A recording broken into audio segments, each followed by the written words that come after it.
जय हिंद दोस्तों, स्वागत है आप सबका स्लीपी क्लासेस में। उम्मीद करता हूं आप सब बहुत बहुत बढ़िया होंगे। दोस्तों, आज हम डिस्कस करेंगे जो रेलेवेंट एडिटोरियल्स आए हैं from 19th to 23rd of November in the Indian express and the Hindu. So relevant articles हम डिस्कस करेंगे आज। सो हमारे पास 7 रेलेवेंट आर्टिकल्स हैं जो पिछले 4 दिनों में आए हैं।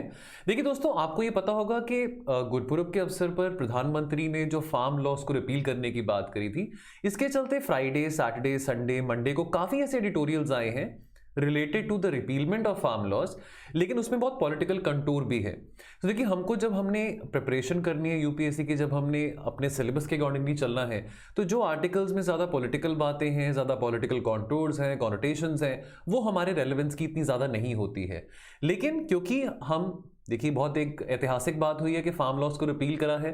अब ये भी हम जानते हैं कि ऑब्वियसली यहाँ पे पॉलिटिक्स भी आ जाती है। पॉलिटिक्स, राजनीति क्यों नहीं आएगी? आफ्टर ऑल कोई भी पॉलिसी हो, कोई भी कानून हो, उसके पीछे राजनीति तो होती ही होती है, चाहे वो बनाने की हो, चाहे वो वापस लेने की हो लॉस को। सो अब जैसे कि हम जानते हैं कि अभी इलेक्शन का सीजन आने वाला है, पंजाब में, उत्तर प्रदेश में इलेक्शंस होने हैं, है ना।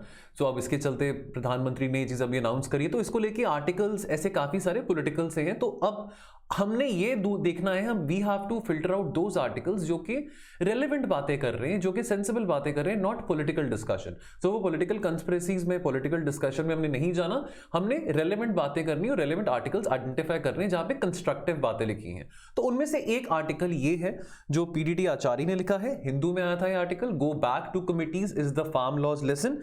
ये बहुत एक वरिष्ठ ब्यूरोक्रेट रह चुके हैं, he was the former secretary general of the Lok Sabha. तो देखते हैं इन्होंने क्या बात इस आर्टिकल में लिखी है। ये हिंदू में आया था। Context obviously repealing the 3 farm laws, ठीक है ना। हम इसमें कोई पॉलिटिकल डिस्कशन नहीं कर रहे हैं कि फार्म लॉस रिपील अप करे हैं, ये इलेक्शंस आने वाले हैं, फार्म लॉस अच्छे थे, बुरे थे, ये वो। मेरिट की बात होती है कि किस रूट के थ्रू फार्म लॉस निकाले गए थे और कैसे हम एक डेमोक्रेसी में पार्लियामेंट, देखिए अब हम पार्लियामेंट की बिल्डिंग बना रहे हैं, पार्लियामेंट को टेंपल ऑफ डेमोक्रेसी कहते हैं। तो पार्लियामेंट होने के बावजूद हमने इतनी जल्दबाजी में ऑर्डिनेंस पास करी, इस बात की मेरिट और डीमेरिट पे इस आर्टिकल पे डिस्कशन करी गई है, ठीक है ना। अब पहली बात तो रिपीलमेंट की बात आई, तो थोड़ा सा पॉलिटी रिलेटेड बात यहां पे हम समझ लेते हैं। How can the government repeal a law, ठीक है। मोदी जी ने अनाउंस तो कर दिया टीवी पे आके, लेकिन उसका टेक्निकल प्रोसीजर क्या है? So article 245, article 245 of the constitution, ये पार्लियामेंट को पावर देता है to make laws for the whole और any part of the country. And similarly जो स्टेट लेजिस्लेचर्स हैं, they also have the power to make the laws for the state from this article 245, ठीक है। तो central list, state list, ठीक है, उसके चलते आर्टिकल 245 के चलते सेंटर को और स्टेट को पावर है इस आर्टिकल को मद्देनजर रखते हैं लॉज बनाने के लिए, लेजिस्लेशंस बनाने के लिए। और इसी आर्टिकल से parliament draws its power to repeal a law from the same provision of article 245। Now what is the process for repealing the law? तो 2 तरीके हैं लॉ को रिपील करने के लिए। एक तो ऑर्डिनेंस के थ्रू, जैसे ऑर्डिनेंस के थ्रू फार्म लॉज लेके आए गए थे जल्दबाजी में, without any sensible legislation happening in the parliament. तो एक अब रिपील करने के लिए भी या तो ऑर्डिनेंस का रास्ता है, या दूसरा रास्ता है कि government can also bring a legislation to repeal the 3 farm laws, ठीक है।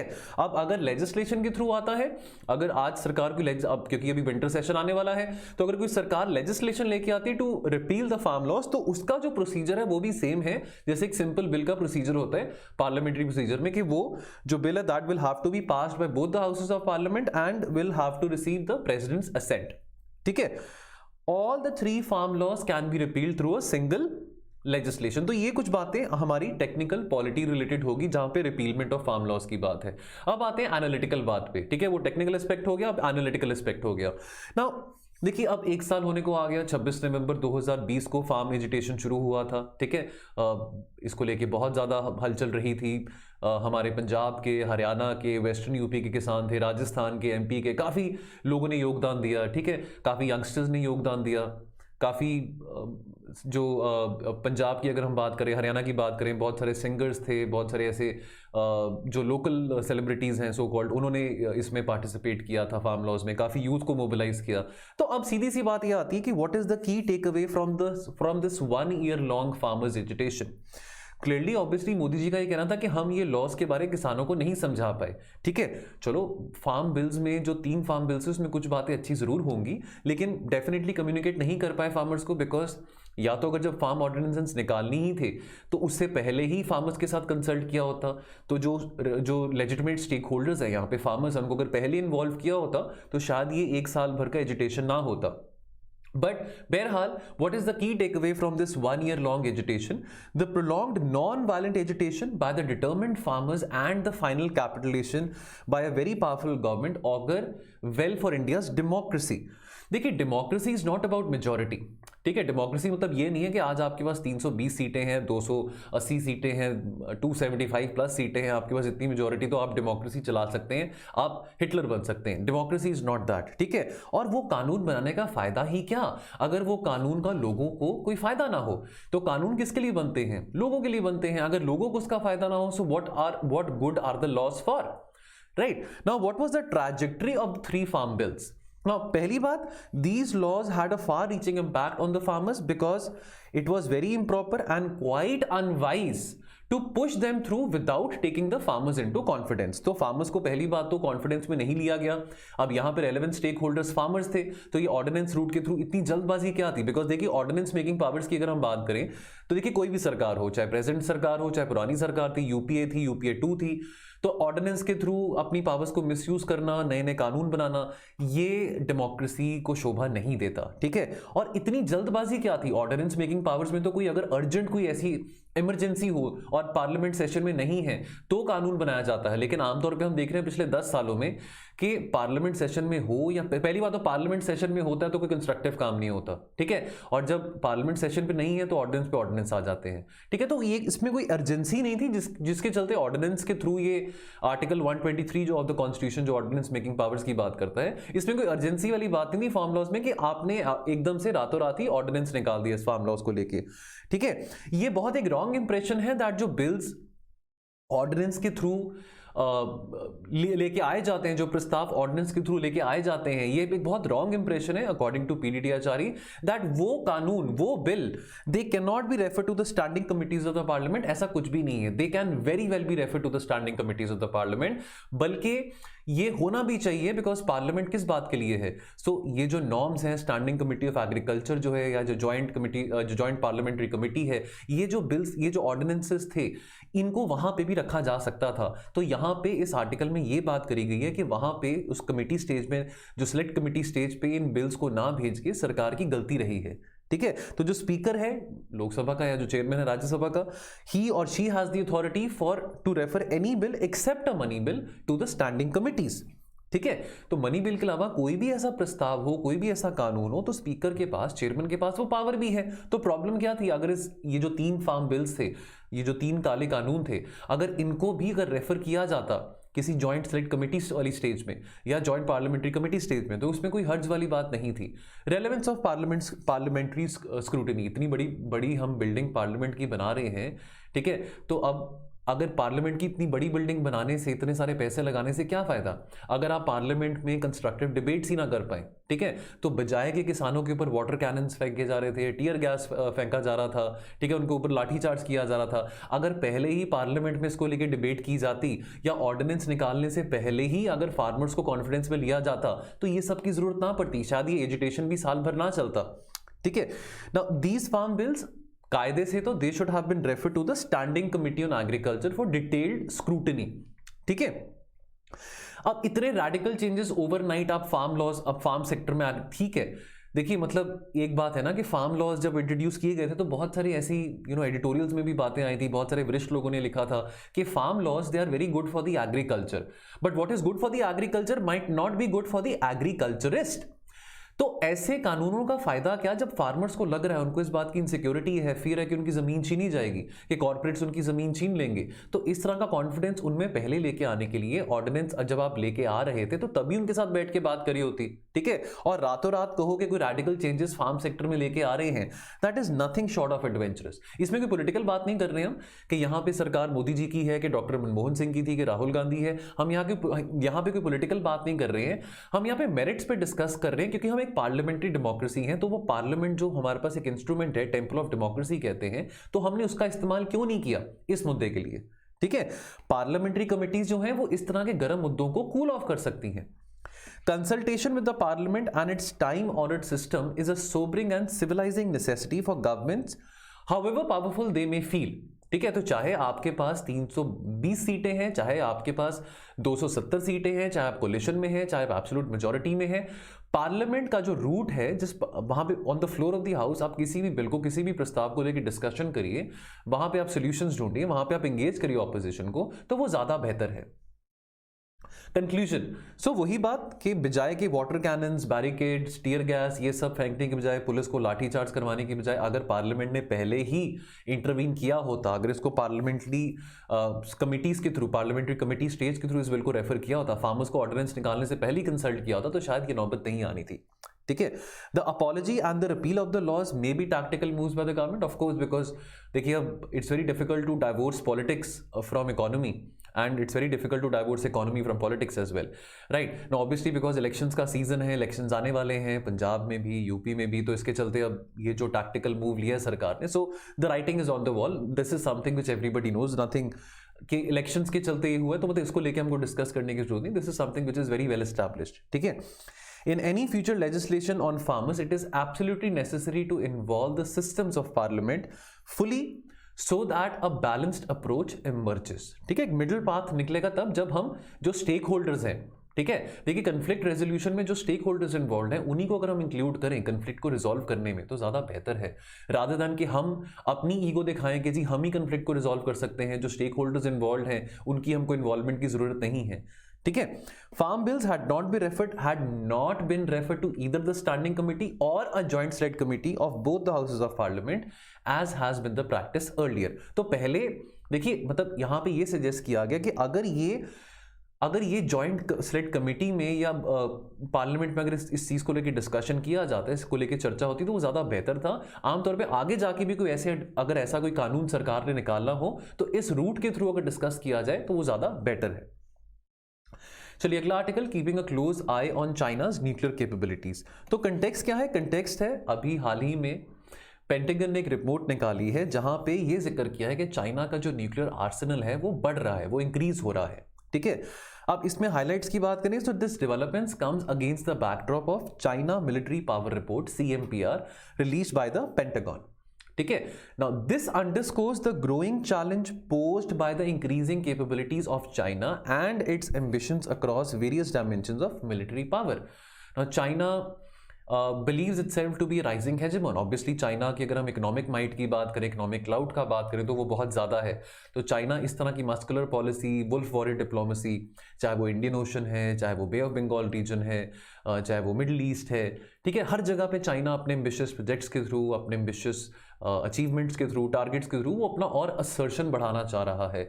तो ऐसी रिपोर्ट में ये बात पाई गई है कि जो उनकी न्यूक्लियर कैपेबिलिटीज़ है, जो न्यूक्लियर आर्सेनल है, वो भी बहुत ज़्यादा इंक्रेडिबली इंक्रीज हो चुका है। आमतौर पे इस तरह की बातें कोल्ड वॉर के टाइम पे USA और USSR के बीच में होती थी, but the writing is on the wall. Obviously cold war अभी फिर भी चल रही है, अभी this is the new cold war between USA and China. लेकिन इस तरह की रिपोर्ट्स, इस तरह का जो चेकिंग है, इस तरह का जो सर्विलेंस है कि कौन सी कंट्री के पास कितने न्यूक्लियर आर्सेनल बढ़ रहे हैं, ये कोल्ड वॉर के टाइम पे बहुत एक नॉर्मल एक प्रैक्टिस थी जो कि USA और USSR एक दूसरे के अगेंस्ट कैरी ऑन करते थे। ठीक है, नाउ ये जो रिपोर्ट है China military power report, now this reveals 4 specific areas where the change is imminent. तो number 1 is quantitative strength, number 2 is atomic yield, number 3 is delivery capabilities and number 4 is posture. Now अब concerns क्या है? Now पहली बात तो China के जो nuclear Arsenal है, they have increased approximately to 200 nuclear warheads, और half of them यानी कि more than 100 are directed at the United States। जिस स्पीड के साथ चाइना अपने न्यूक्लियर वॉरहेड्स बढ़ा रहा है, न्यूक्लियर आर्सेनल बढ़ा रहा है, तो बाय 2027 तो this might increase to 700 weapons consisting of varying yields. यानी कि nuclear weapons can be of high yield also, यानी कि ज्यादा explosive, and nuclear weapons can be of low yield also, यानी कि which are not very explosive. Interesting बात यहां पे ये पाई गई है, low yield weapons have been an area of interest and development. ठीक है, देखिए जो लो यील्ड वेपन्स हैं ये ज्यादा एक्सप्लोसिव नहीं होते हैं, बट एक्सप्लोसिव होते हैं, they are not as explosive. For example low yield nuclear weapons जो हैं, ये इतने एक्सप्लोसिव नहीं होंगे जैसे कि हिरोशिमा नागासाकी पे यूएसए ने जो न्यूक्लियर बॉम्ब फेंका था, उतना एक्सप्लोसिव नहीं होंगे, बट ये इनको लो यील्ड न्यूक्लियर वेपन्स को हम नॉन स्ट्रेटेजिक या टैक्टिकल न्यूक्लियर वेपन्स भी कहते हैं। क्यों? because they are low explosive, but again they are nuclear weapons yet low explosive, they can be used during conventionally warfare elsewhere। Conventional जब military operations होते हैं, बैटलफील्ड की बात करें, तो वहां पे ये हथियार यूज किए जा सकते हैं। और ये जो लो यील्ड वेपन्स हैं, they help in avoiding causing a massive collateral damage. तो यानी कि देखो, हिरोशिमा नागासाकी में तो कोलैटरल डैमेज हुआ जब यूएसए ने वो बॉम्ब्स फेंके थे, उस लेवल के बॉम्ब्स नहीं आए हैं, लेकिन अगेन न्यूक्लियर बॉम्ब्स हैं, तो कन्वेंशनल मिलिट्री वॉरफेयर में भी ये यूज किए जा सकते हैं। ठीक है, so these are smaller in explosive power. तो एग्जांपल के तौर पे जो लो यील्ड वेपन्स हैं, तो gravity bombs, short range missiles, artillery shells, land mines etcetera.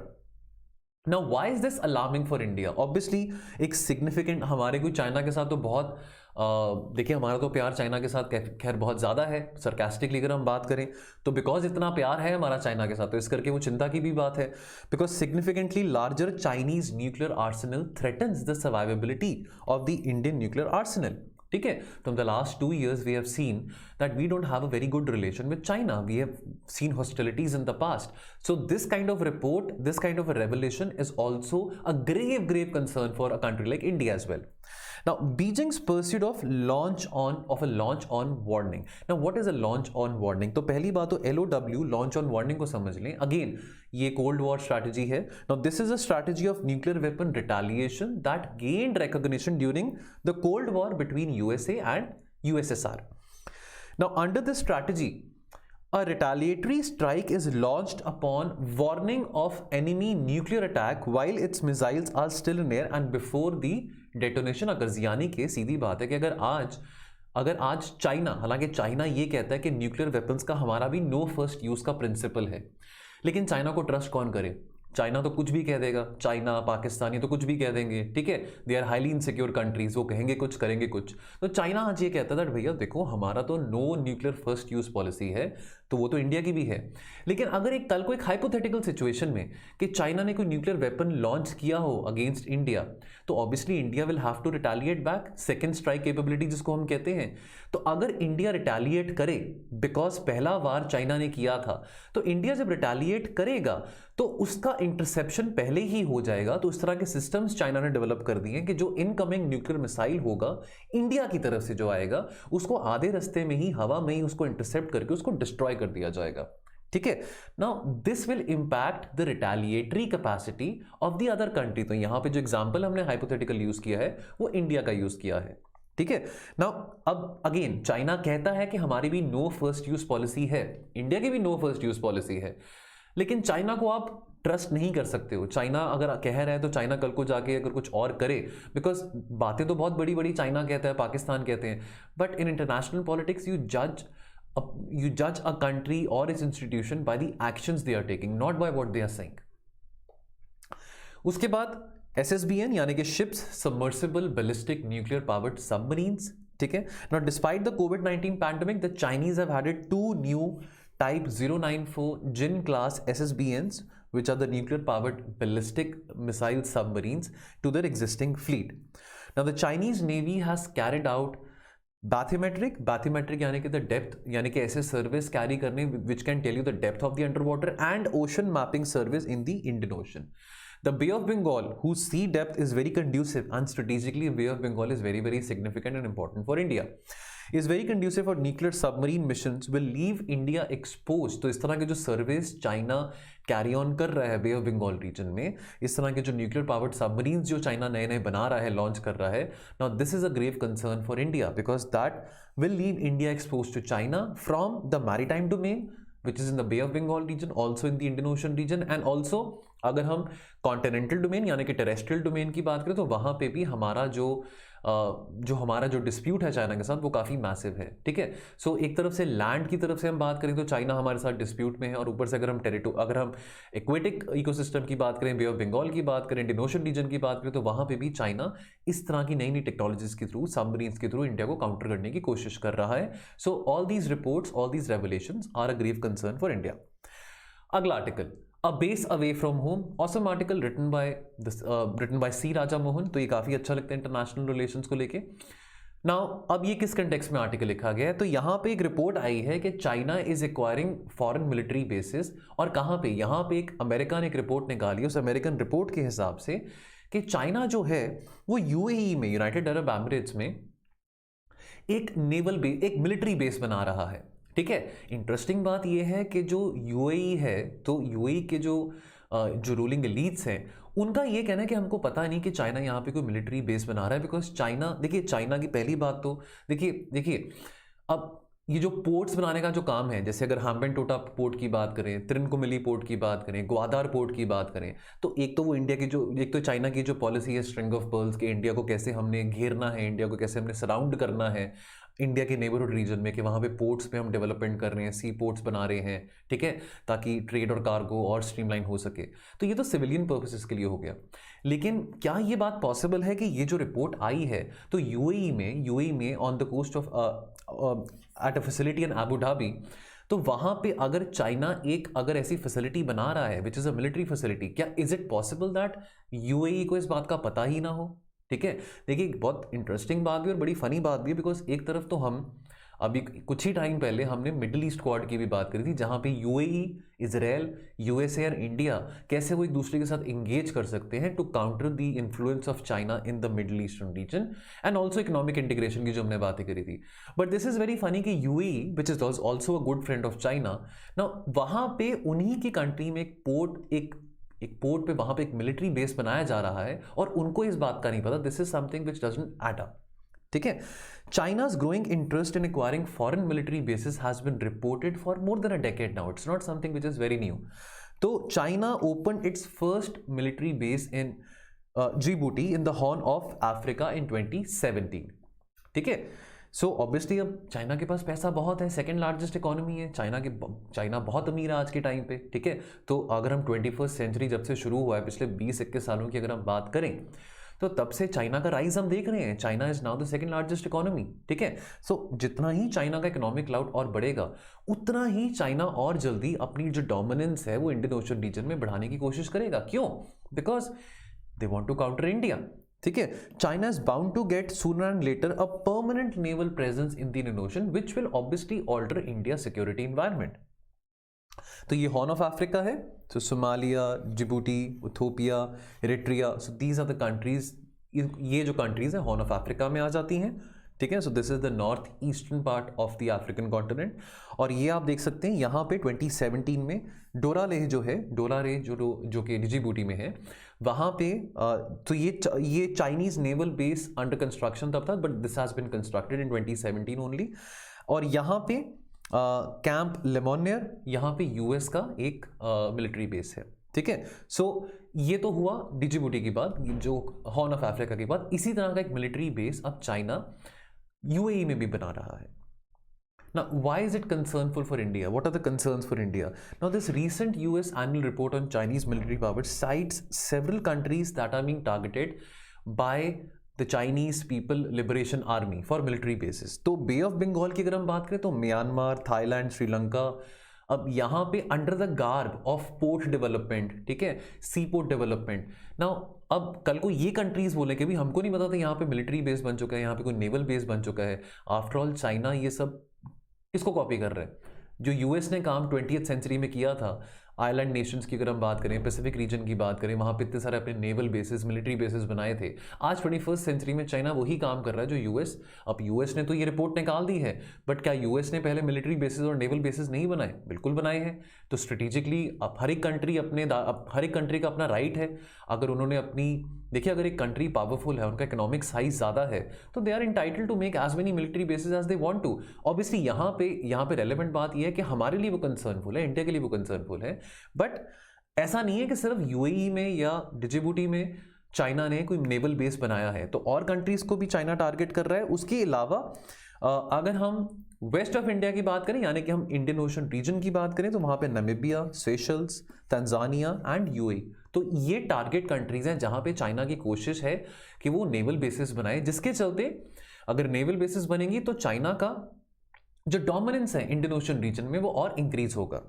ठीक है, और इंटरेस्टिंग बात यह है कि in the past, in the 20th century, China was the country which had actively campaigned against the foreign military presence in Asia. तो जो US की मिलिट्री प्रेजेंस थी एशिया में या जापान में या पैसिफिक रीजन में, तो चाइना ने इसके बहुत एक्टिवली इसके अगेंस्ट कैंपेन किया था और आज चाइना ही अपना स्टैंड चाइना ने चेंज कर लिया। Now what changed China's approach towards naval bases in the 21st century? तो आज के टाइम पे चाइना के पास पैसा बहुत है, इकोनॉमिक सुपर पावर है, ठीक है। दूसरी बात, चाइना ये कहता था लुक हम एक बहुत लार्ज ग्लोबलाइज्ड इकोनॉमी है और बहुत सारी फॉरेन कंट्रीज है जो हम पे रिलाई करती हैं, ठीक है, और हम भी हमारी इकोनॉमी अगर इतनी ग्लोबलाइज्ड है, हम भी बहुत रिलाई करते हैं दूसरी कंट्रीज के रिसोर्सेज पे। So that has created interest for China far away from China's border, ठीक है। Now China went about cautiously in establishing foreign bases, but at the same time knowing that वहां पे ये कह के that देखो हम पोर्ट डेवलपमेंट कर रहे हैं, वहां पे एक पोर्ट बना रहे हैं, चाहे ग्वादार है, चाहे हैम्बनटोटा है, त्रिनकोमली है, चिटागोंग है, कि हम तो वहां पे पोर्ट डेवलपमेंट कर रहे हैं। लेकिन देखा देखी में वो ये बात का जिक्र नहीं करना चाहते कि वहां पे वो इनडायरेक्टली मिलिट्री बेस भी बना रहे हैं, because that is politically loaded, so they have to be very careful in using the term a military base, ठीक है। सो China's focus therefore was on building dual use facilities, यानी कि civilian as well as military facilities, rather than only saying that हम सिर्फ military facilities या कि military bases वहां पे बना रहे हैं, ठीक है। नाउ स्ट्रेटेजिक लोकेशन की बात करें तो स्ट्रेटेजिक लोकेशन ऑफ कोर्स चाहे जो भी कंट्री हो, चाहे इंडिया हो, चाइना हो, कोई मर्जी कंट्री हो, रशिया हो, it is one of the prime consideration of the basis. हमने भी चाबहार पोर्ट बनाया है, हमने चाबहार पोर्ट बनाने में, लेकिन वहाँ पे हमने कोई मिलिट्री बेस अपना नहीं बनाया, बट हमने चलो पोर्ट बनाया है तो स्ट्रेटेजिकली वो हमारे लिए इंपॉर्टेंट है। तो अगर ग्वादार पोर्ट अगर चाइना बना रहा है, चाबहार इंडिया बना रहा है, तो स्ट्रेटेजिकली हर एक नेशन के लिए वो इंपॉर्टेंट बात है। लेकिन location automatically does not translate into military access, because देखिए वो आप किसी और होस्ट कंट्री में वो बेस बना रहे हैं, वो आपकी कंट्री नहीं है, वो आपकी टेरिटरी नहीं है। जस्ट बिकॉज आपने कुछ बिलियंस ऑफ डॉलर्स किसी जगह पे लगा दिए कि आप वहां पे एक मिलिट्री फैसिलिटी बना रहे हैं, डजंट मीन कि आपका राइट हो गया उस टेरिटरी के ऊपर या आप उस कंट्री के ऊपर आप अपना हक जमा सकते हैं, ठीक है। इसके लिए चाहे चाइना है, यहाँ पे चाइना की बात हो रही है, तो they have to cultivate special relationship specially with the political elites, special relationship political leads के साथ साथ मिलिट्री एस्टैब्लिशमेंट्स के साथ भी, वहाँ के जनरल्स के साथ भी बहुत अच्छे और कोजी रिलेशंस बनाने पड़ते हैं, ताकि वो अगर आपने किसी स्ट्रेटेजिक लोकेशन पे आपने मिलिट्री बेस बनाना है या अपना कोई नेवल बेस बनाना है, ठीक है, तो ताकि आपके रास्ते में कोई अड़चन ना आ सके, तो इस करके आपको एक स्पेशल रिलेशन भी बनाना पड़ेगा इन लोगों के साथ, ठीक है। और उसके चलते arms transfers and military diplomacy, then this becomes an integral part of China's quest for foreign basis.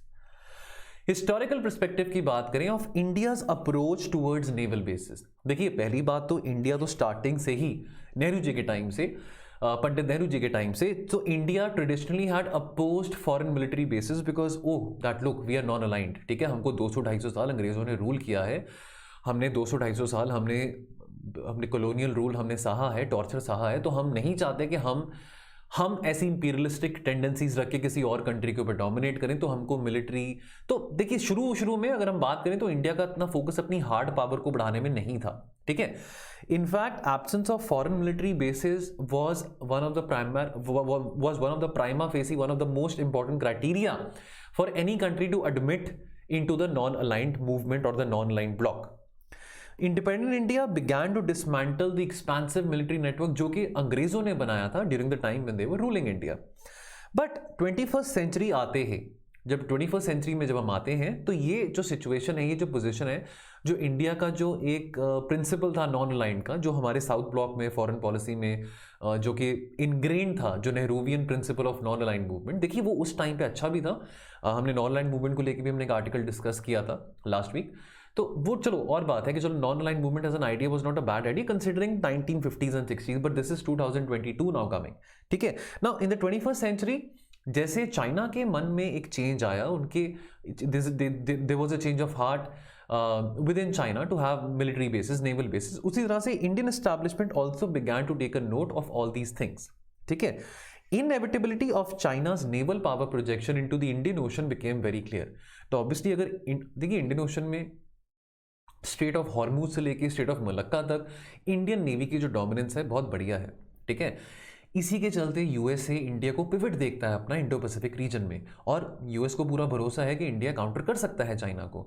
लेकिन चाइना का बढ़ता नेवल डोमिनेंस देख के और चाइना की बढ़ती नेवल पावर देख के इंडिया को भी इस बात की चिंता है, और अब ज़्यादा होगी जब ये रिपोर्ट सामने आई है, whereby India recognize the need for military access to strategic locations in the Indo Pacific region. But however, पैसे की अगर हम बात करें तो इंडिया के पास इतने पैसे नहीं है, इतना इकोनॉमिक क्लाउड हमारा नहीं है जितना चाइना का है। तो Delhi is a long way अगर हमने चाइना की स्पीड और चाइना के स्टैंडर्ड मैच करना हो of increasing our military bases in the neighbourhood, तो we are still very far away from that. चलिए अगला article, making Ayurveda a real science. देखिए कोरोना के चलते बहुत सारे लोग डॉक्टर्स बन गए थे, ठीक है, बहुत सारे लोग साइकोलॉजिस्ट भी बन गए थे, खास करके पहले लॉकडाउन की बात करें, ठीक है, जो लास्ट ईयर 2020 में लगा था। तो तरह तरह के सप्लीमेंट्स, तरह तरह के खाना, तरह तरह के जूसेस कि ये पी लो तो उससे आपकी इम्यूनिटी बढ़ जाएगी, आपकी इम्यूनिटी स्ट्रेंथ हो जाएगी। तो काफ़ी फ़नी बातें भी साउंड करने में लगती हैं कि आपको इम्यूनिटी बढ़ाने के लिए और आपको तंदुरुस्त रहने के लिए आपको एक पैंडेमिक की ज़रूरत पड़ी कि आप ये बात समझ सकें कि आपकी एक स्वस्थ ज़िंदगी की कीमत क्या होती है। तो आयुर्वेद की अगर हम बात करें तो आयुर्वेद को लेके भी बहुत तरह के मिसकंसेप्शंस, बहुत तरह के मिथ्स निकाले गए थे, ठीक है। देखिए आयुर्वेद अपनी जगह है, ठीक है, आयुर्वेद ट्रीटमेंट हो, एलोपैथिक हो, होम्योपैथिक हो, ये देखिए आयुर्वेद तो एक टाइम टेस्टेड एक प्रिंसिपल है, ठीक है, जो इतने सालों से चलता आ रहा है, ठीक है। हमारे वेदास में भी आयुर्वेद की बात करी गई है।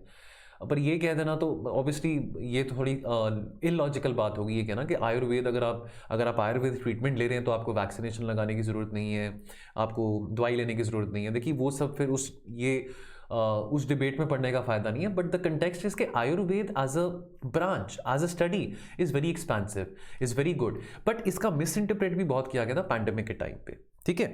No education of the public on the identification of the correct जड़ी बूटियाँ, on the correct herbs which will give them immunity if they increase their consumption. So for example giloy and दालचीनी, क्या सिग्निफिकेंस है गिलोय की, दालचीनी की, किस तरह से वो आपकी इम्यूनिटी बढ़ा सकते हैं, किसी ने कह दिया, ठीक है। देखिए पैंडेमिक के टाइम पे तो बहुत सारी चीज़ें व्हाट्सएप पे, सोशल मीडिया पे बस फ्लोट होती रहती थी, ये खा लो, वो पी लो तो वो आपके लिए रामबाण बन जाएगा, चाय में अदरक डाल लो, चाय में नींबू डाल लो, ये कर लो, वो कर लो। कोई साइंटिफिक एविडेंस है कि नहीं है? कोई साइंटिफिक एविडेंस बताओ तो ही पता लगेगा ना, ठीक है।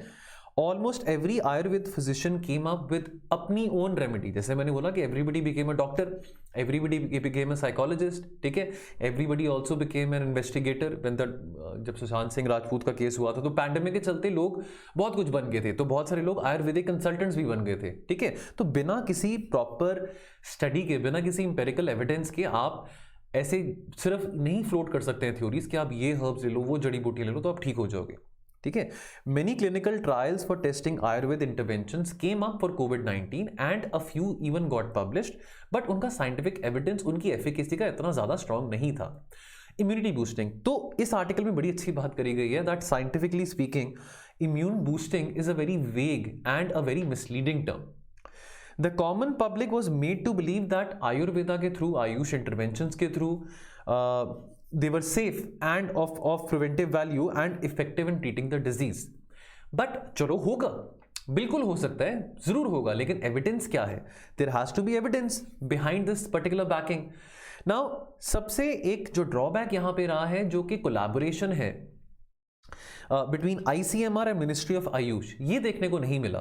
So the protocols of ICMR and Ayush were disconnected and this is one of the reasons why there was no coordination which was much required. So medical practitioners को और आयुर्वेद या आयुष सिस्टम्स के प्रैक्टिशनर्स का जो कोलैबोरेशन है वो और effective किया जा सकता है। आने वाले टाइम में एक नेटवर्क बनाया जा सकता है जहाँ पे जो ट्रेडिशनल जो आयुर्वेद प्रैक्टिसेस हैं प्लस जो मॉडर्न मेडिसिन प्रैक्टिसेस हैं इन दोनों चीज़ों को कंबाइन करके कैसे इफेक्टिव सॉल्यूशंस निकाले जा सकते हैं अगर आगे जाके कोई ऐसी सिचुएशन आती है तो। How to make Ayurveda more rational? Now the only way to make Ayurveda a real science is to present evidence. ठीक है, तो science cannot work without logic. ठीक है, you cannot divorce science and logic. So अगर आप evidence लेके आएंगे before the scientific community, that is the only way that Ayurveda can work. Absence of uniform protocols either for diagnosis or for interventions without any empirical evidence is not the way forward. ठीक है। Maintaining only, देखिए यहाँ पे बहुत important बात करी गई है that maintaining only a manageable number of colleges essential, because बहुत सारे कॉलेजेस खुल रहे हैं, ठीक है। There has been an indiscriminate growth of new AYUSH colleges which is a matter of concern. तो क्वालिटी नहीं आती है फिर, ठीक है। तो वो अच्छी बात है कि आयुर्वेद को लेके, यूनानी को लेके, योगा को लेके लोगों में काफ़ी इंटरेस्ट है उसको पढ़ने के लिए, उसको लेके डिसिप्लिन हैं, उसको लेके कॉलेजेस खुल रहे हैं, स्कूल्स खुल रहे हैं। लेकिन इतने ज़्यादा कॉलेजेस खुल जाए तो वो क्वालिटी ऑफ एजुकेशन भी सफ़र करेगी, ठीक है। So maintaining only a manageable number of colleges is essential to ensure that all the students get good clinical exposure. चलिए अगला article, an ambush a warning. तो ये किस कंटेक्स्ट में, अभी हाल ही में there was an attack on Assam Rifles, ठीक है। So this attack took place in the Churchandpur district of Manipur. So this is the Churchandpur district of Manipur, which is also at the India-Myanmar border. So यहाँ पे एक border village है बेहांग, यहाँ पे ये attack किया गया था, जिसके चलते 5 असम राइफल्स के जवान और साथ में उनके जो कमांडिंग ऑफिसर थे, कर्नल विप्लव त्रिपाठी, उनकी पत्नी और उनके बेटे, ये सारे शहीद हो गए, मारे गए, ठीक है।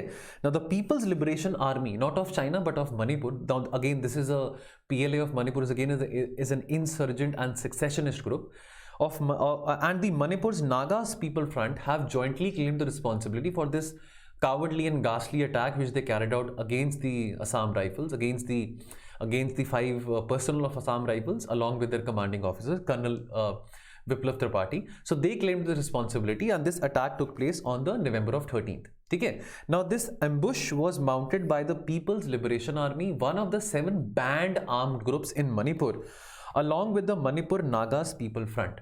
ठीक है। तो देखिए ये आपका चूरचंदपुर है, ठीक है, ये चंडेल है, ये भी आपका इंडिया म्यांमार बॉर्डर पे डिस्ट्रिक्ट आ जाता है। चंडेल में भी 2015 में, ठीक है, यहाँ पे 2015 में एक बहुत इस तरह का घिनौना अटैक किया गया था। तब काफ़ी हमारे जो जवान थे शहीद हुए थे, तो वो डोगरा राइफल्स रेजिमेंट के थे, जैसे असम राइफल्स के हैं वो डोगरा राइफल्स रेजिमेंट के थे, और काफ़ी जब 15-16 जवान थे जिनको मारा गया था। लेकिन हैरानगी की बात यह है कि बहुत समय से इस एरिया में चूरचंदपुर में बहुत शांति बनी हुई थी। पिछले 17-18 सालों से यहाँ पे इतनी वायलेंट एक्टिविटी नहीं हुई। तो ये बहुत एक हैरानगी की बात है कि यहाँ पे एकदम से ऐसा अटैक क्यों हुआ। तो पहले तो हम ये समझ लें कि what is the peoples liberation Army, PLA। एक तो पीपल्स लिबरेशन आर्मी ऑफ, वो तो चाइना की होगी। ये PLA जो है, ऑब्वियसली ये जो PLA है इंसर्जेंट ग्रुप है मणिपुर का, backed by the rebels of Nagaland and Mizoram, but इसमें कोई हिडन सीक्रेट नहीं है। इन ग्रुप्स को, ये जो इंसर्जेंट ग्रुप्स हैं जिनमें सेपरेटिस्ट टेंडेंसीज हैं, सेक्सेशनिस्ट टेंडेंसीज हैं, they get a lot of funding from China and Pakistan as well. Now this group was founded on the September 25th, 1978 under the leadership of N. Visheshwar after having broken away from its parent body, the UNLF, the United National Liberation Front. ठीक है। Like the UNLF and many other splinter groups that would follow, the PLA was fighting for succession of Manipur from India. ठीक है। So the turbulent, the early 80s and the turbulent times of the late 70s, that was the time when this group was formed. ठीक है। Now, अब क्या कोई shortcomings थी हमारी counter insurgency strategies में, जिसको हम COIN करके कहते हैं। ये अच्छा टॉपिक है आपके इंटरनल सिक्योरिटी, जो आपका इंटरनल सिक्योरिटी का टॉपिक है GS के सिलेबस में, उसके मद्देनजर रखते ये टॉपिक वहां पे आपको बहुत रेलिवेंट आएगा। ठीक है। Now, were there any shortcomings in the counter insurgency strategy of India? देखिए आर्मी के तौर तरीके कई बार हार्ड भी हो सकते हैं, कई बार काफ़ी सारे ह्यूमन राइट ग्रुप्स के जो ऑर्गेनाइजेशन है, ह्यूमन राइट ऑर्गेनाइजेशंस, फिर वो क्लेम करते हैं कि आर्मी बहुत एट्रॉसिटीज़ कर रहा है, चाहे वो मणिपुर है, चाहे वो कश्मीर है। ठीक है, तो चलो वो होता भी है। ठीक है, काफ़ी ऐसे इंसिडेंट्स आते भी हैं जबकि नाजायज़ तरीके से जो आर्मी है वो काफ़ी इनोसेंट सिविलियंस को ऐसे मारते हैं, किल हो जाते हैं। That is okay, fine, but obviously army का काम है सख्ती के साथ पेश आना। ठीक है, सो आर्मी जो है वो अपना इतना नरम स्वभाव नहीं दिखा सकती है। तो अगर हम पैरामिलिट्री एजेंसीज की बात करें, आर्मी की बात करें, so they have the duty to safeguard the country, to safeguard the borders. ठीक है, नाउ बट ऑब्वियसली कुछ 17-18 सालों से, ठीक है, despite the criticism of the army doctrine, the last 16-17 years the army has pursued a policy of winning the hearts and minds of the people. ठीक है। Now the counter insurgency measures have laid down the ground rules for ceasefire and regimented the armed groups in peace camps. तो यानी कि आप भी अपने हथियार फेंकिए, यानी कि जो आर्म्ड ग्रुप्स हैं, जो रिबेलियस ग्रुप्स हैं, जो इंसर्जेंट्स हैं, कैसे उनको इंकरेज किया जाए कि वो मेन स्ट्रीम सोसाइटी का हिस्सा बन सकें। ठीक है, उनको रोजगार देने से, सड़कें बनाने से, डेवलपमेंट बढ़ाने से। ठीक है, और अगर वो अपने हथियार नीचे रख रहे हैं तो हम भी कैसे अपने हथियार उनके साथ नीचे रख के उनकी मदद कर सकते हैं थ्रू अफेक्शन, थ्रू कंपैशन, उनको कैसे मेन स्ट्रीम सोसाइटी में लेके आ सकते हैं। तो ये स्ट्रैटेजी पिछले 16-17 सालों से चाहे असम राइफल्स हैं, चाहे हमारी आर्मी है, ये फॉलो करते आ रहे हैं। ठीक है, तो the bloody ambush however underscores this strategy, underscores the significance of the strategy which our soldiers have been carrying on from the last 17-18 years. ठीक है, एंड उसके अलावा यहाँ पे जहाँ पे ये अटैक किया गया है on a border village called Behang, so इस विलेज के जो पास में पुलिस स्टेशन था, जो रिसेंटली इनॉग्रेट किया गया था ना, वो बहुत इल इक्विप्ड था ना। An ill equipped police force of 50-60 personnel headed by an inspector complemented by a company each of the Indian reserve battalion and Assam Rifles. इतना कुछ होने के बाद, इतना पैराफर्निलिया होने के बाद भी ये कम पड़ गया to maintain law and order. Now why did the ambush take place in Churachandpur? ठीक है, तो आपने मैप देखा भी, चूरचंदपुर कहां पे है? अगेन वो बॉर्डर डिस्ट्रिक्ट है between India Myanmar. Now in the past ambushes and attacks on Indian security forces have taken place in Chandel, जो कि एडजॉइनिंग डिस्ट्रिक्ट है चूरचंदपुर के। ठीक है, अब ये भी चाहे चूरचंदपुर है चाहे चंडेल है, दोनों बहुत पोरस हैं, इंडिया म्यांमार के बॉर्डर पे आ जाते हैं। ठीक है, अभी आपको मैंने बताया कि यहाँ पे 2015 में एक घातकी अटैक किया गया था चंडेल में।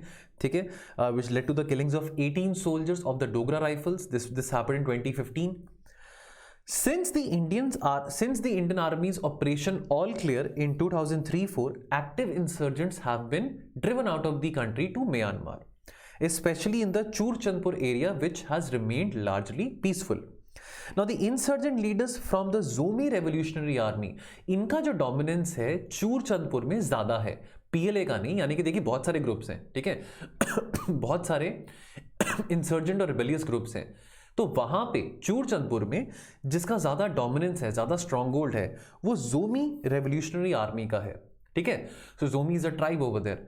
बट इंटरेस्टिंगली ये इनका इतना बड़ा रोल नहीं था इस एम्बुश के बिहाइंड। ठीक है, क्योंकि अगर भारत सरकार या वहाँ की जो वहाँ पे जो आर्मी स्टेशन है, अगर वो इतने इनिशिएटिव्स ले रहे हैं, सोसाइटी के साथ कॉन्फिडेंस बिल्डिंग मेजर्स उठा रहे हैं, तो अपनी तरफ से ये जो रेवोल्यूशनरी ग्रुप्स हैं वो भी कोऑपरेशन दिखा रहे हैं। लेकिन इंटरेस्टिंग सी बात यह है, जो पीएलए है, जो कि बहुत नोटोरियस ग्रुप है, बहुत ज़्यादा उनकी जो टेंडेंसीज है बहुत ज़्यादा रह चुकी हैं, सेपरेटिस्ट टेंडेंसीज उनकी इन द पास्ट बहुत ज़्यादा रह चुकी हैं, तो ये जो अटैक करा गया था was done categorically by the PLA. ठीक है, नाउ ऐसा माना जाता है, देखिए अब म्यांमार में भी रिसेंटली कू हुआ था, तो यहाँ पे ऑब्वियसली म्यांमार की जो आर्मी है उसकी भी यहाँ पे एक मिली भगत चाल हो सकती है। They might have also contributed to this ambush which happened. ठीक है, now the armed wing of the national unity government which claims to be Myanmar's legitimate government is believed to have pushed these Indian insurgent groups towards the Indian border. Now what is the way forward? Now, experts have found most surprising is that the seeming revival of the PLA activity, जो कि बहुत सालों से उनकी activity इतनी ज़्यादा volatile नहीं थी। ठीक है, वो शांत बैठे थे। हो सकता है उसको फंडिंग किसी और कंट्री से आ रही हो, हमारी एनिमी कंट्री से आ रही हो। ठीक है, अब यहाँ पे तो ये भी है कि जो म्यांमार की आर्मी है उन्होंने भी कोई रोल प्ले किया होगा, इनको जो इंडियन इंसर्जेंट ग्रुप्स थे across the India Myanmar border, उनको वहाँ पे मणिपुर में भेजने के लिए। The PLA has been one of the most active groups in the past but has remained dormant over the past 5-6 years. Now this also is a setback because why? देखिए हम act east policy की बात करते हैं। ठीक है, हम पहले लुक ईस्ट पॉलिसी की बात करते थे, फिर बाद में लुक ईस्ट पॉलिसी जो कि पीवी नरसिम्हा राव ने 1991 में शुरू करी थी। अब आज 2014 में जब मोदी जी आए तो एक्ट ईस्ट लुक ईस्ट को एक्ट ईस्ट कर दिया। अब अगर हमने अपना इंटीग्रेशन एशियान रीजन के साथ, जो साउथ ईस्ट एशियन रीजन है, उसके साथ और बढ़ाना है, अगर हमने अपनी इकोनॉमिक इंटीग्रेशन और अच्छी करनी है with the south east Asian region, अगर हमने पीपल टू पीपल कंटैक्ट और बढ़ाने, अगर हमने कनेक्टिविटी इंप्रूव करनी है, तो उसके लिए जो हमारा इंडिया का जो नॉर्थ ईस्टर्न रीजन है that obviously acts as a bridge to South east Asia. हम कितने सालों से ये जो ब्रिज वाली बात है कि north east India should act as a bridge towards South east Asia, हम ये 23-24 सालों से सुनते आ रहे हैं, 1991 से सुनते आ रहे हैं। तो this is a major setback because जहां पे ये अटैक हुआ है बिहांग में, वहां पे there is a Behiang trade centre which is considered to be the second major gateway to the south east Asia. Now, this particular incident will obviously give enhancement to the desire of Valley-based army insurgent groups to consolidate their presence. Even बहुत सारे जो insurgent groups थे, बहुत सारे जो rebellious groups थे, जो बहुत टाइम से शांत बैठे थे. So PLA is not the only group present in this region or present across Manipur. There are many other insurgent and rebellious groups. अब इनका ऐसा एक्शन देके हो सकता है बाकी इंसर्जेंट ग्रुप्स को भी स्ट्रेंथ मिले, उनको भी हल्लाशेरी मिले कि भाई वाह, अगर उन्होंने ऐसा किया है तो हम भी ऐसा कर सकते हैं. India, very very important, India needs to recalibrate its relations with Bangladesh and Myanmar so that India can effectively deal with the outfits such as the PLA. चलिए अगला आर्टिकल दोस्तों, रिफॉर्मिंग द फर्टिलाइजर सेक्टर. ये हिंदू में आज आया है, तो पहले तो इसमें कुछ सजेशंस दिए गए कि कैसे हम फर्टिलाइजर सेक्टर को और रिफॉर्म कर सकते हैं. ठीक है, कैसे हम सब्सिडीज को और रैशनलाइज कर सकते हैं फर्टिलाइजर के सेक्टर में. अभी आपको पता है पीछे फर्टिलाइजर की शॉर्टेज भी बहुत आ रही थी, अभी राबी सीजन चल रहा है, तो उसके चलते पीछे DAP डायमोनियम फॉस्फेट फर्टिलाइजर की बहुत शॉर्टेज थी. तो ये सब बातें इस आर्टिकल में जानते हैं. तो पहली बात तो न्यूट्रिएंट बेस्ड सब्सिडी की बात करें तो सरकार ने ये न्यूट्रिएंट बेस्ड सब्सिडी की पॉलिसी 2010 में शुरू करी थी. This was meant to address the growing imbalance in fertilizer use in many states, which is skewed more towards urea. However, only non-nitrogenous fertilizers, यानी कि phosphate and potassium (P&K) moved to NBS, यानी कि nutrient-based subsidy, and not urea. Urea को इस ambit में नहीं रखा गया. Now, डिमांड फॉर यूरिया की बात करें तो टोटल डिमांड फॉर यूरिया, आप देखिए इस तरह की बातें जो हैं अगर आप कोट कर सकते हैं अपने आंसर्स में.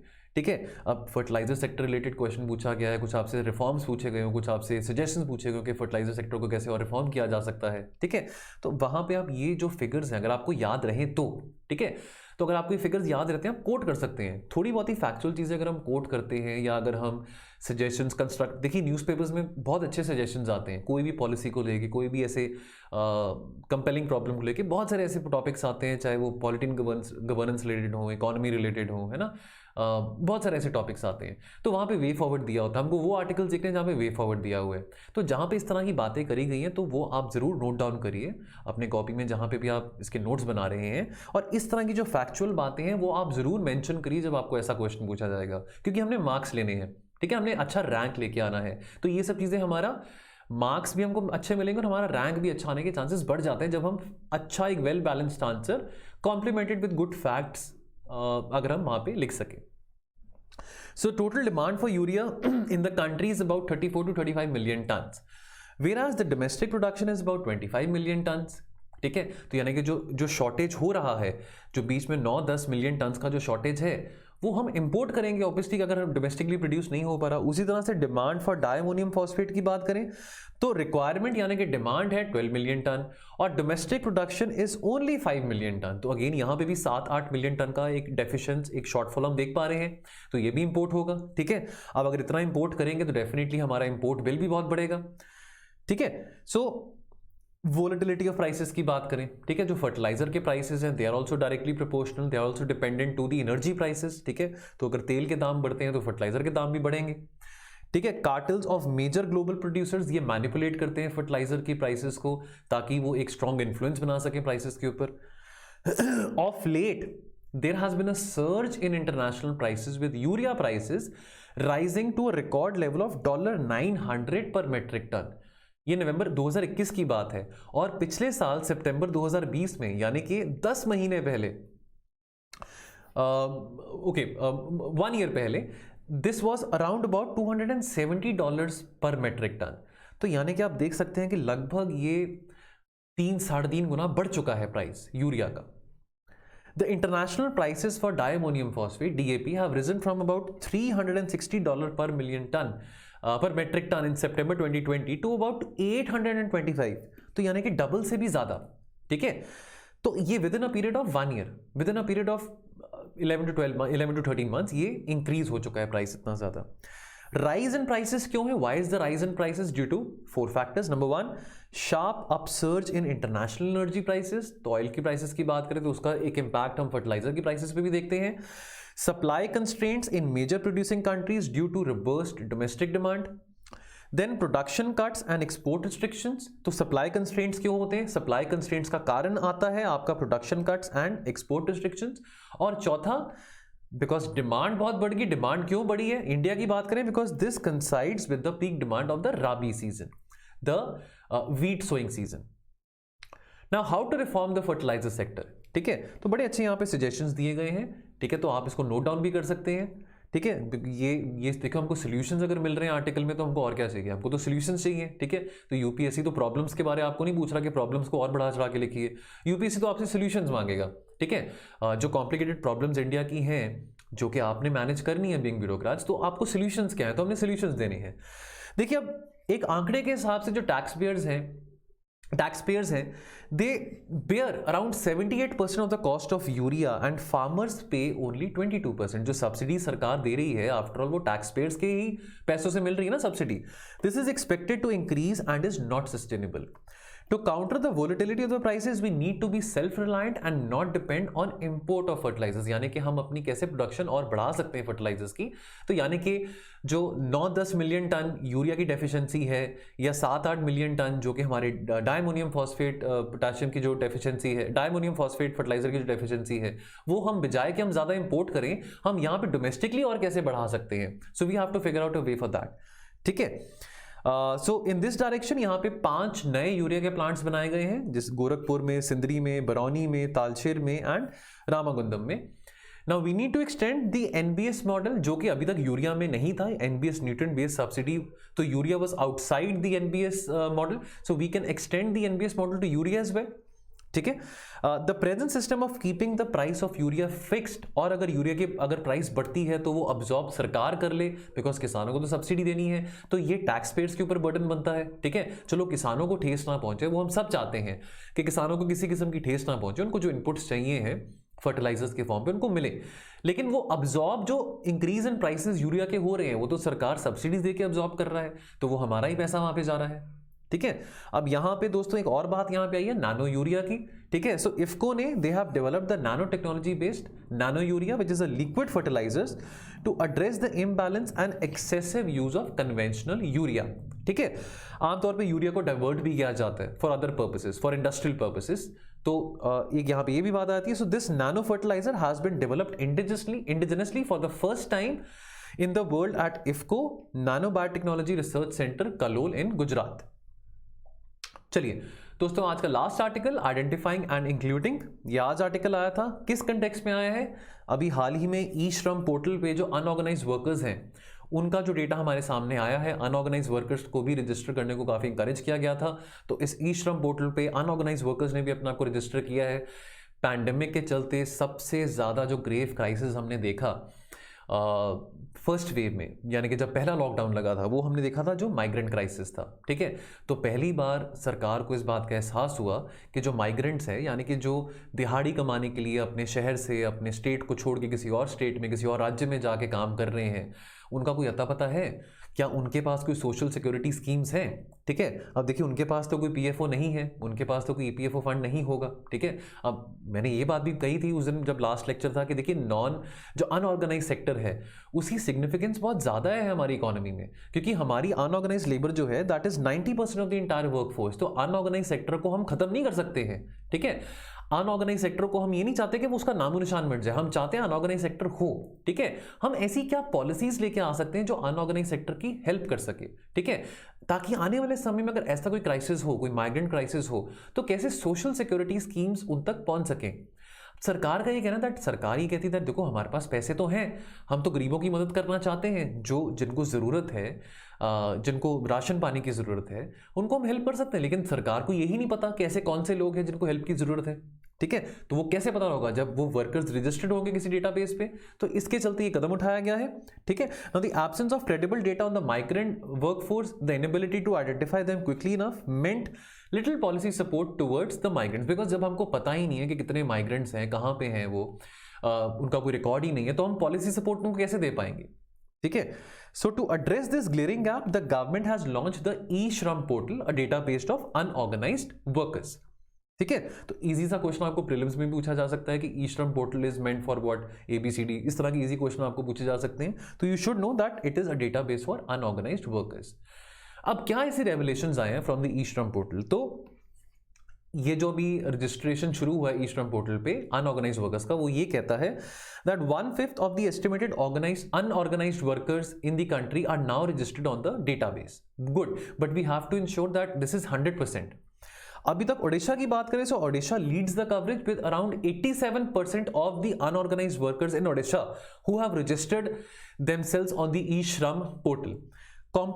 Composition of unorganized workforce की बात करें तो 40%, लगभग 40.5% जो है वो अनऑर्गेनाइज्ड वर्कर्स जो हैं they belong to the OBC category, 27.4% from the general category, close to 24% from scheduled caste and around 8.3% are scheduled tribes. ठीक है, मैक्सिमम रजिस्ट्रेशन जो है they have been from the agriculture sector. Now what is the way forward? अब ये जो exercise है ये नहीं कि आज करके हम भूल गए, ठीक है, ये कंटिन्यूसली रेगुलरली अपडेट करते रहनी पड़ेगी। देखिए 90%, 100-150 करोड़, 150 करोड़ की हमारी पॉपुलेशन है, 90% जो वर्कफोर्स है वो अनऑर्गेनाइज सेक्टर में है। तो ये 2-4 दिन की एक्सरसाइज नहीं है, इसको रेगुलरली और पीरियोडिकली इसको अपडेट करना जरूरी है। The states of origin and destination, यानी कि अगर मान लीजिए जैसे कि बिहार है, यूपी है, वहां से बहुत सारे वर्कर्स काम करने जाते हैं, पंजाब में, महाराष्ट्र में, गुजरात में, तो स्टेट्स ऑफ ओरिजिन और डेस्टिनेशन उनकी भी जो तालमेल है, they also need to keep a check on this and they also need to keep a track record of this migration happening. Registration for those unwilling, जिनको नहीं पता भी रजिस्ट्रेशन कोई नाम की चीज़ है, जो अनविलिंग है, उनको लगता है कि रजिस्ट्रेशन करने से कुछ हो जाएगा, या उनको किसी किस्म का फियर है, या उनको वो बिकॉज ऑफ इनएडिक्वेट लिटरेसी उनको नहीं समझ आ रहा कि कैसे करना है। तो अगर हम इंसेंटिवाइज करें, अगर हम कुछ कैश रिवॉर्ड रख दें अनऑर्गेनाइज वर्कर्स के लिए कि जो जो अपने आप को रजिस्टर करेगा उसको कुछ इंसेंटिव मिलेगा, तो that might increase the participation. Eligibility criteria for the schemes that depend on information is not collected by the e-shram portal also needs to be integrated. And lastly, identification and registration of workers is a step towards including them in the social security schemes. ताकि last mile connectivity की जो हम बात करते हैं, ताकि इन लोगों तक भी बेनिफिट्स पहुंच सके। ठीक है, देखिए देखो टैक्स पेयर्स का पैसा तो जा रहा है सब्सिडीज के टुवर्ड्स, सरकार जो खर्चा कर रही है टैक्स पेयर्स के पैसों से कर रही है, तो हमारा पैसा अगर इन तक भी पहुंच सके, इन लोगों तक भी पहुंच सके, इनको भी सोशल सिक्योरिटी बेनिफिट्स मिल सके, इससे अच्छा और क्या हो सकता है? बिकॉज अनऑर्गेनाइज सेक्टर जो है हमारी इकोनॉमी को बहुत सिग्निफिकेंटली कॉन्ट्रीब्यूट करता है। So we need to protect the workforce in the unorganised sector as well. चलिए, सो दोस्तों आज के लिए इतना ही। ये लेक्चर आपको लंबा जरूर लगा होगा बिकॉज काफ़ी लेंथी आर्टिकल्स थे जो कि पिछले 4 दिनों में आए थे, तो इस करके आज का लेक्चर लंबा गया है। तो अगर आपको अपना टाइम सेव करना है तो आप इसको 2x पे या 1.5x पे भी देख सकते हैं। तो दोस्तों मिलेंगे हम थर्सडे को रेलेवेंट एडिटोरियल्स के साथ। आप अपना ध्यान रखिए और पढ़ते रहिए। Thank you so much. जय हिंद।